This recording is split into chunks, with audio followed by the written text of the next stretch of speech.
Well, this week's Caminos segment focuses on the Auraria Campus near downtown Denver. It houses, of course, 3 universities and colleges: the University of Colorado Denver, Community College of Denver, and Metropolitan State University of Denver. According to the Denver Public Library, the neighborhood itself is known as the oldest in Denver, and it sure has a rich history. The Urban Renewal Project in 1965 led to the demolition of the original neighborhood with the construction of the now Auraria campus that exists today.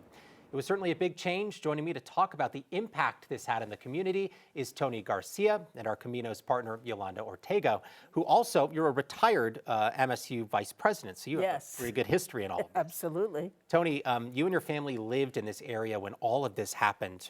Let's start there. Can you tell us a little bit about what this was like? Yeah, we actually lived there from before this time, so the displacement actually took place in late 68, 69 and such. So I was already a teenager by that time. And the community actually, there was a referendum that came to vote here in the city. And the community, that neighborhood, and a lot of neighborhoods similar there in that area, voted against the displacement and such. And it was several years later when we were starting to go to the universities and stuff that were not located on the campus, that walking through that place where you would see boarded up rooms, houses rather, and you would see houses in disrepair and few families living there. It was very painful. It was a really powerful experience and feeling that we had. I felt like I had ghosts. I was walking through a place where there were ghosts speaking to us, which led us to wanting to actually start to put that stuff on stage. Right, makes sense. Yolanda, when this all happened from the university angle, there was an agreement that was put in place at the time, right? Yes, and I think it was a very special one, and one that, quite frankly, had to happen. When the universities got together with this, they made an agreement that the residents that were displaced would be given free tuition. And not only the residents, their children and their grandchildren.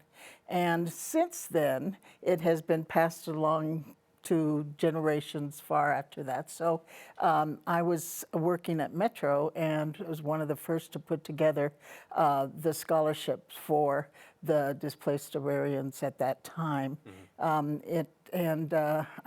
pleased to say that many people have been able to take advantage of this.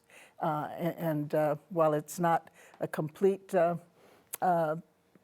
reward, I guess, or whatever, at least their children were able to get an education. Can I offer just one piece? Just for clarity, the actual, when they signed off on that was in the 80s, right? Yes. Like 12, 15 years, and it didn't happen without advocacy. The book that Yolanda's holding in her hands was really crucial to making that happen. And it took gradually, it's only recently where the universities have agreed that they would keep this going in perpetuity. Yeah. So it was a fight. It wasn't that they just decided this is a cool thing to do, but it was an important thing that they did. Tony, you talked about that pain you felt earlier. Now you teach on campus. Have you been able to see some of the good that's come out of this now, years later? Well, it's, in one of Yolanda's favorite words, it was bittersweet. It is bittersweet. And we have talked to people. I would say that a lot of the residents, yes, well, here's the issue, that there was a big sacrifice that was made for that community in order to get this reward. But it also is a question, why is it that poor communities always have to be the ones who make the sacrifice?